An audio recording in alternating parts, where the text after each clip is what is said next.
Before the sun even touched the horizon, before neighbors stepped outside with their morning coffee, before headlines refreshed across glowing phone screens, a single dark glove lying in the quiet dust near Nancy Guthrie's home became the kind of detail that can change everything, because when investigators revealed that a glove recovered near the property appears consistent with the gloves worn by the masked individual seen in surveillance footage on the night she disappeared, the entire tone of this case shifted from mystery, wrapped in shadows, to something far more tangible, far more measurable, and far more unsettling, as if the silence that had surrounded the neighborhood for days was suddenly pierced by the sharp click of forensic certainty beginning to take shape. The discovery did not come with flashing sirens or dramatic arrests. It came with careful wording, deliberate phrasing, and the kind of restrained language law enforcement uses when they know the public is listening to every syllable. And yet, even within that restraint, the implication was powerful. An object recovered from the ground may connect directly to the figure seen hovering near her door just moments before she vanished. And in cases like this, proximity is not just geography, it is narrative gravity pulling scattered facts into alignment.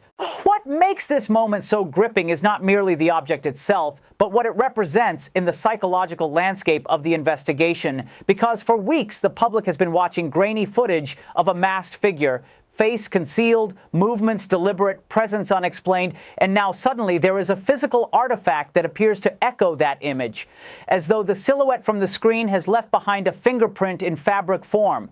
And while investigators remain cautious, emphasizing that forensic testing is ongoing and conclusions are not yet final, the mere possibility of a match injects a pulse of momentum into a case that has balanced precariously between fear and hope. In the world of criminal investigation, physical evidence carries a weight that speculation never can. It does not argue, it does not exaggerate, it simply exists. And if that glove truly aligns with what was captured on video, then the abstract becomes concrete, the unknown gains contour, and the timeline tightens in ways that could redefine the trajectory of this search. Behind the scenes, analysts are not reacting emotionally. They are dissecting, measuring, comparing fibers, examining stitching patterns, assessing wear marks, and running DNA extraction protocols with the meticulous patience that defines forensic science. Because an apparent match is only the beginning of a long chain of verification. And every step must withstand scrutiny, not only from supervisors and prosecutors, but potentially from defense attorneys and juries, far down the line. And that is why the language remains measured, why officials avoid definitive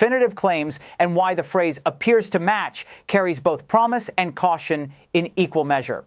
Yet, even in its preliminary stage, this development reshapes perception. Because until now, the masked figure in the footage existed in a kind of cinematic abstraction, eerie, anonymous, almost unreal. But a glove found in the real world bridges that abstraction, suggesting that the person in that video occupied physical space, touched physical surfaces, and may have left more behind than they intended. The community reaction has been a study in contrasts. Some interpret the discovery as a breakthrough, convinced that tangible evidence signals the beginning of accountability, while others urge patience, aware that early forensic optimism can sometimes fade under deeper analysis. And this tension between urgency and restraint mirrors the broader dynamic of modern investigations, where public engagement unfolds in real time alongside methodical laboratory work. Every new detail is dissected online, every official statement replayed and parsed. Yet within command centers, the focus remains disciplined, because investigators understand that cases are not solved by headlines but by corroboration, aligning DNA profiles, confirming chain of custody, cross-referencing timestamps from surveillance footage, and mapping movements with precision that leaves no room for assumption.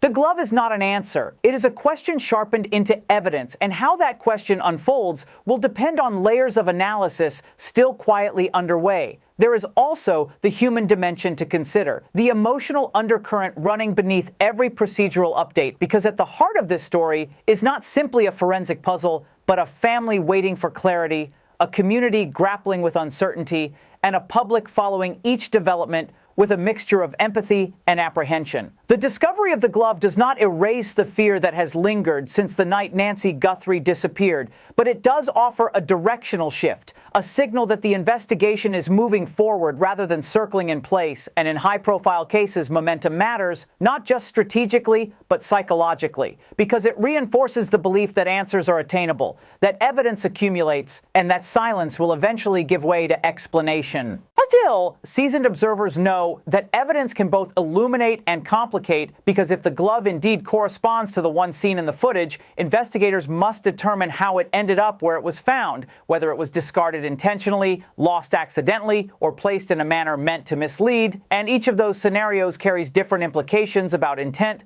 planning, and state of mind. A discarded glove could suggest haste, panic, or overconfidence. A carefully placed glove could suggest manipulation or staged narrative, and until forensic timelines are synchronized with surveillance data and environmental factors like wind patterns or foot traffic, even a promising lead remains a fragment of a larger mosaic still being assembled piece by piece. And perhaps that is the most compelling aspect of this moment, the recognition that in modern investigations, progress rarely arrives as a dramatic revelation, but as a gradual tightening of threads, each piece of evidence pulling the story toward coherence, and this glove, small, unassuming, almost ordinary, now sits at the center of that tightening, a silent witness that may hold within its fibers the bridge between mystery and accountability.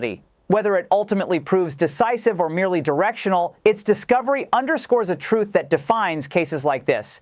Details matter, patience matters, and behind every cautious press statement lies a complex choreography of science, strategy, and human determination, all converging toward the same goal: to transform uncertainty into understanding, and to ensure that whatever happened that night does not remain hidden in shadow.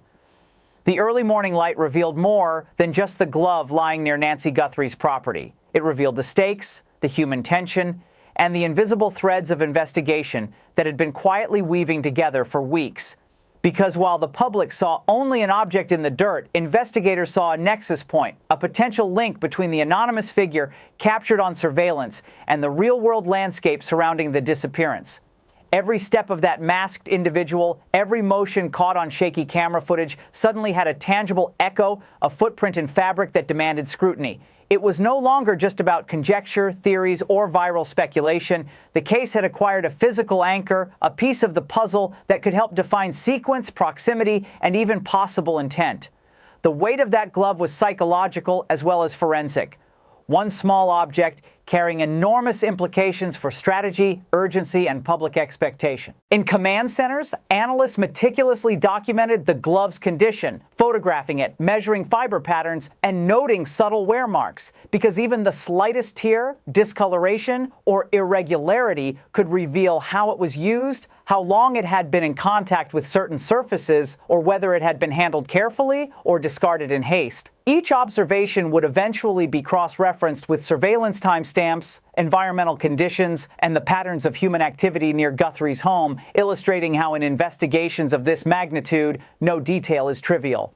While lab technicians worked with precise routines, investigators on the field were adjusting their searches, canvassing surrounding areas, and conducting interviews with neighbors and potential witnesses, because the discovery of a glove is not isolated. It reverberates, redirecting resources, recalibrating questions, and shaping the path forward in real time. The public, meanwhile, reacted with a mix of hope and apprehension, sharing theories across social media, debating motives, and speculating on the suspect's identity.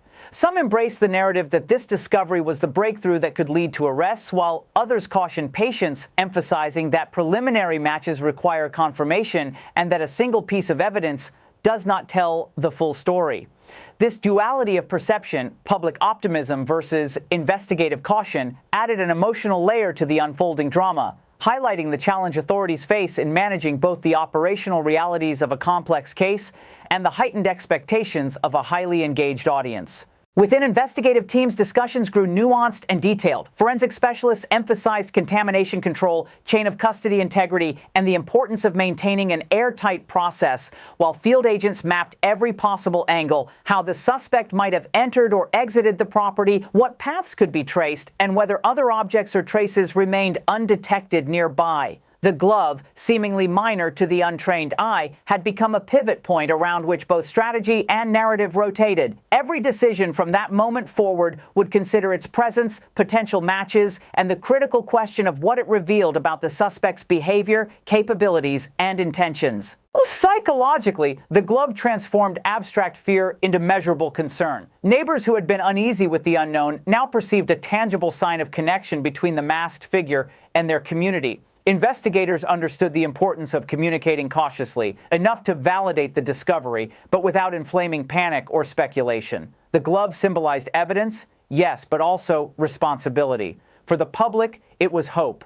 For investigators, it was the beginning of disciplined, sequential analysis that could eventually yield answers. As forensic testing progressed, every layer of detail added depth to the unfolding story. Patterns in the fibers, the glove size and style, subtle indicators of wear, all factors that could tie it to the individual in the surveillance footage or reveal inconsistencies that might redirect the investigation entirely. The tension between what is visible and what is measurable underscored the delicate balance investigators had to maintain, working methodically in the shadows while the public's curiosity, anxiety, and scrutiny pulsed in real time. This was not just a case of missing person investigation. It was a study in how tangible evidence intersects with human perception, how a small object can carry enormous interpretive weight, and how the pace of discovery can shape narrative and expectation. Finally, the glove's discovery illuminated the broader landscape of the case itself, reminding investigators, family members, and the public alike that progress is incremental, detail-driven, and layered.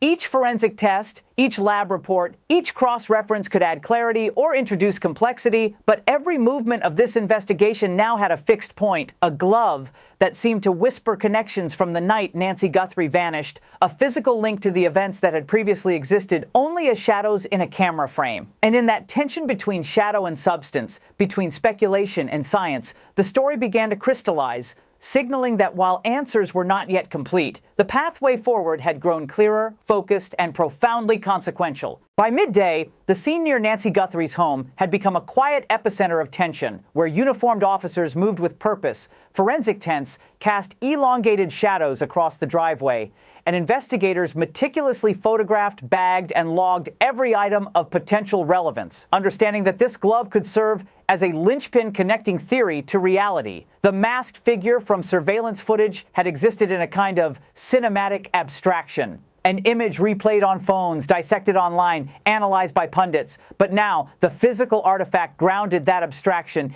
in the tangible world. Its fibers, color, and wear patterns were no longer mere details. They were questions, hypotheses, and possibilities all rolled into a single piece of evidence demanding attention, analysis, and careful interpretation. The energy at the scene was subtle, yet palpable, a mix of urgency and discipline, as though every breath carried the weight of potential breakthrough. Investigators worked in methodical rhythm, moving from one measured step to the next, aware that even a single misstep could compromise evidence integrity. Every glove stitch, every trace of residue, every crease in the fabric was examined under magnification, with specialists running protocols to extract potential DNA, touch DNA, or other microscopic indicators that could tie the glove to the masked figure. In the broader investigative strategy, this glove wasn't just a clue, it was a narrative pivot, an opportunity to recalibrate theories, timelines, and suspect profiles. Its discovery forced a reevaluation of previous assumptions, how the suspect approached the property, how long they lingered, what they carried, and what they left behind. The subtle implications of a single object rippled outward, affecting every line of questioning and every tactical decision.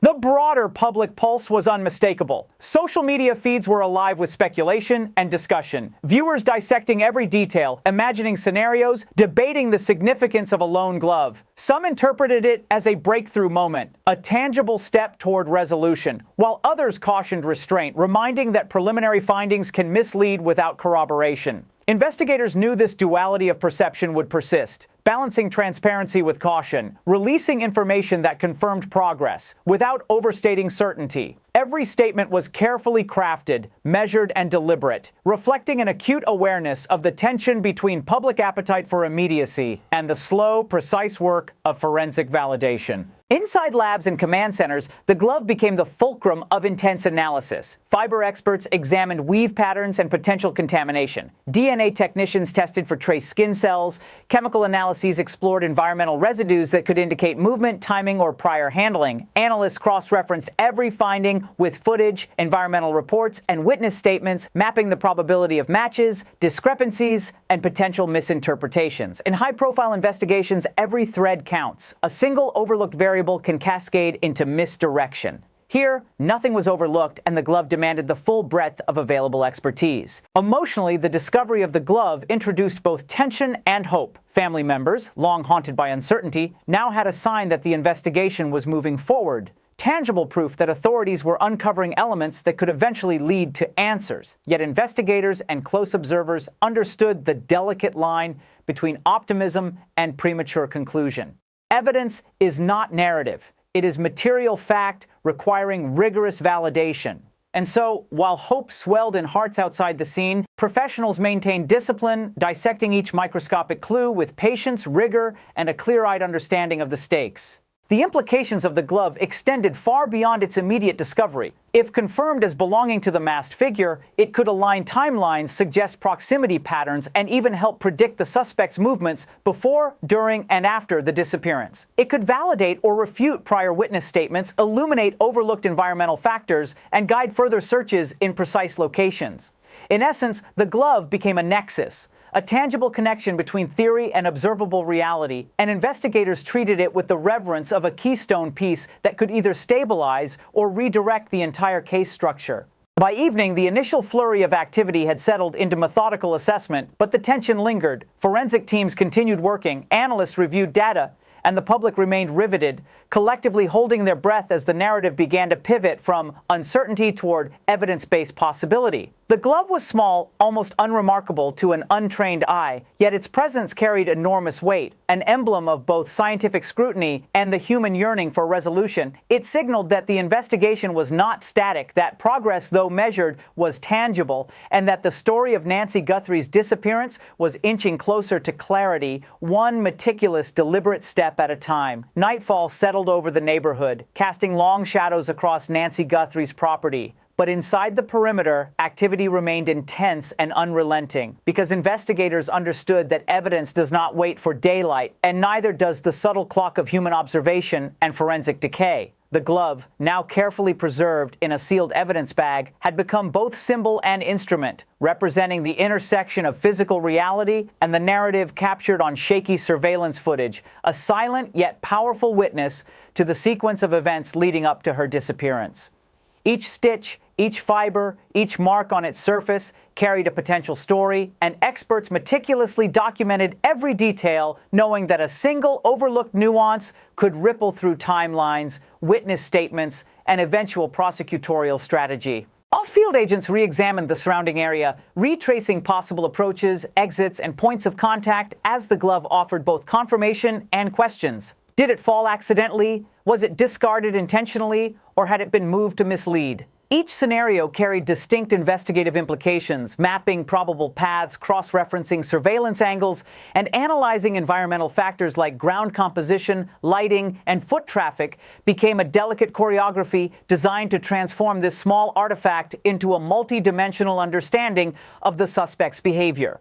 The tangible presence of the glove gave abstract hypotheses a physical anchor, and now every theory had to align with its existence, its location, and its condition. Inside command centers, analysts debated subtleties. Could traces of DNA survive environmental exposure long enough to yield a match? Were there overlooked fibers in previous collections that now required reevaluation? Could the glove's size, style, or wear pattern offer insights into the suspect's physical characteristics or habits? This was the meticulous, granular work that defines high-stakes investigations, a process invisible to the public, yet fundamentally shaping the unfolding story. For each data point, specialists considered multiple interpretations, testing the reliability of every assertion before moving forward, because even the most promising lead must withstand scrutiny in court. At the same time, the human element intensified. For Nancy Guthrie's family, the glove was simultaneously a source of hope and a reminder of absence, a stark representation of the mystery that had invaded their lives. Investigators recognized this duality and communicated cautiously, releasing only measured statements that confirmed progress without fueling speculation,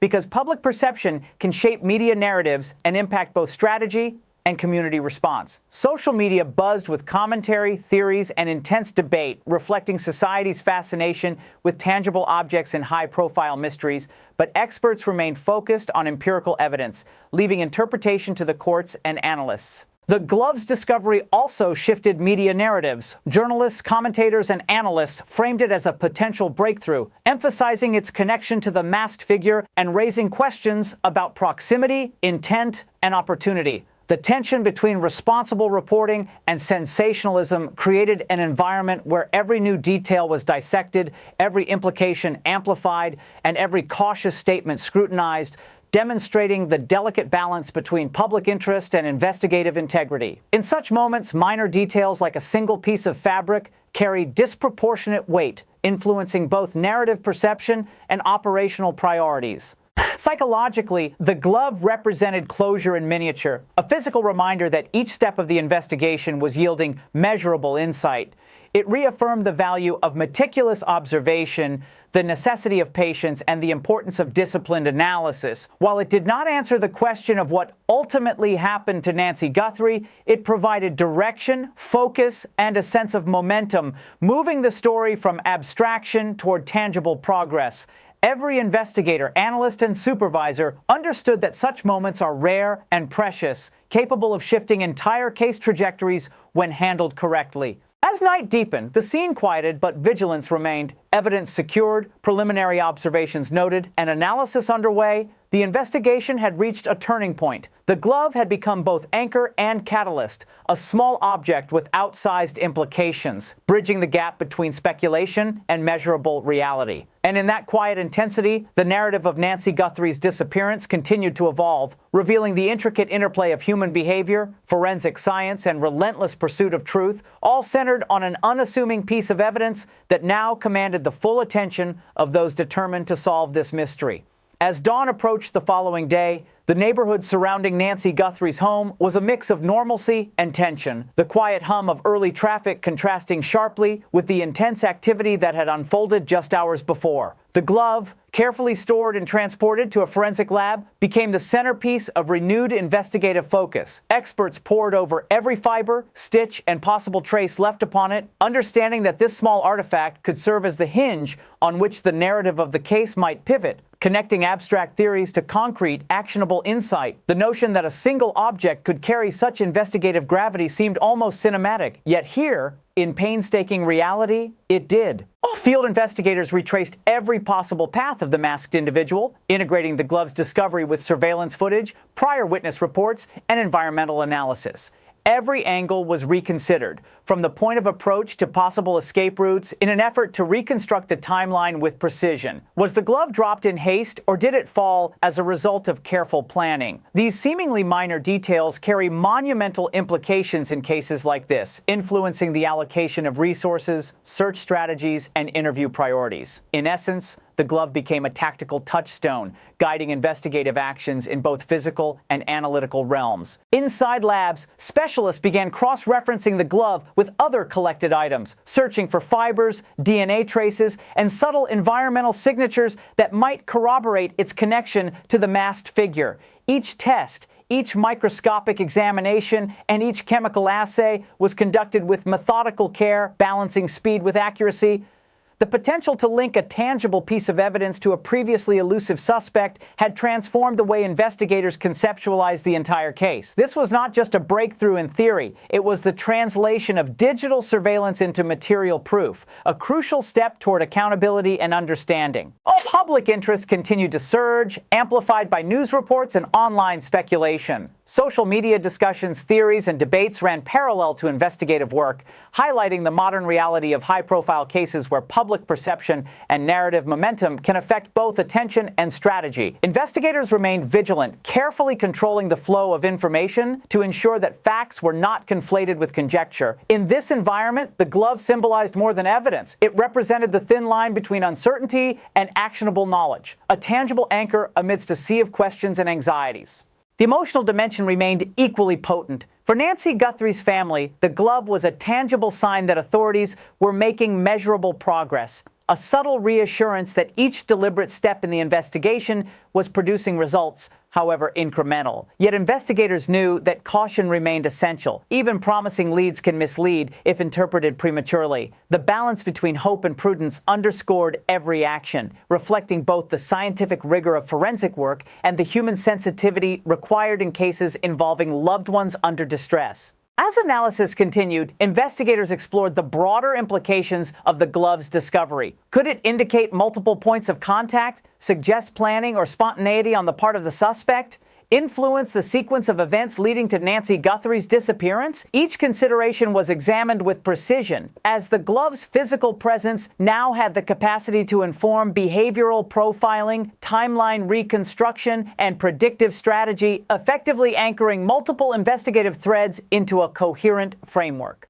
By late morning, the narrative had subtly shifted. The glove was no longer just an isolated item. It had become a focal point, a symbol of progress, a subject of forensic scrutiny, and a bridge between what was observed on camera and what could be proven in reality. It encapsulated the tension, the urgency, and the meticulous discipline of modern investigation, demonstrating how a seemingly minor object can transform both perception and action, moving a case from abstraction toward clarity, one deliberate, careful step at a time. As the day unfolded, investigators treated the glove not simply as an isolated artifact, but as a portal into the broader sequence of events surrounding Nancy Guthrie's disappearance, a piece of the puzzle that demanded correlation with every other fragment of evidence collected thus far.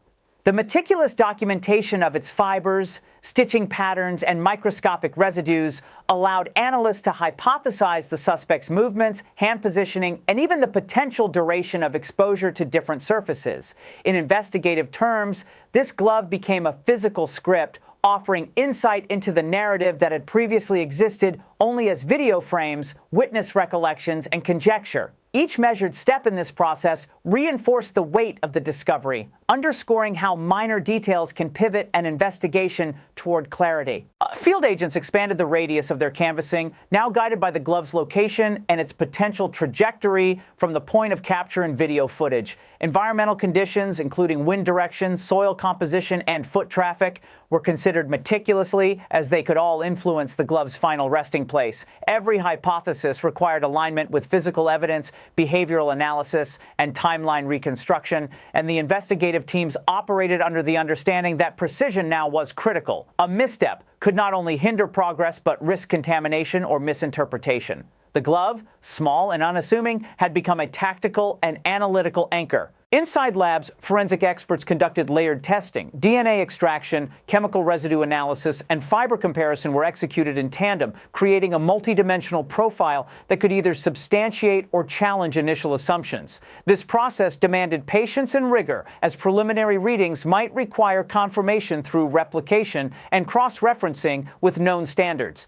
Every result, no matter how minute, had the potential to recalibrate the investigative approach, guiding search strategies, interview priorities, and potential suspect identification. In this environment, the glove was more than a piece of evidence. It was a fulcrum around which operational decisions pivoted. The emotional context of the case remained complex. For Nancy Guthrie's family, each detail represented both promise and tension, a reminder that progress was occurring, yet the full picture remained elusive.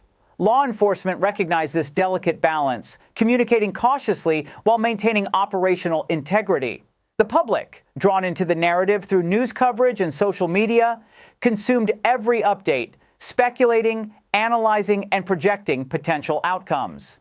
Within this convergence of attention and action, the glove symbolized a tangible touchstone, a physical connection to the events that had previously existed in abstract form. Analysts also explored behavioral implications. Could the glove's condition suggest intentional discard, accidental loss, or even strategic placement? Was the suspect aware of surveillance, acting with foresight, or moving impulsively? Each scenario carried different investigative and psychological implications, and the glove's tangible presence allowed investigators to refine behavioral profiles, anticipate potential next steps, and understand the suspect's interaction with the environment. In high-profile investigations, such physical artifacts are invaluable, bridging the gap between observation and interpretation.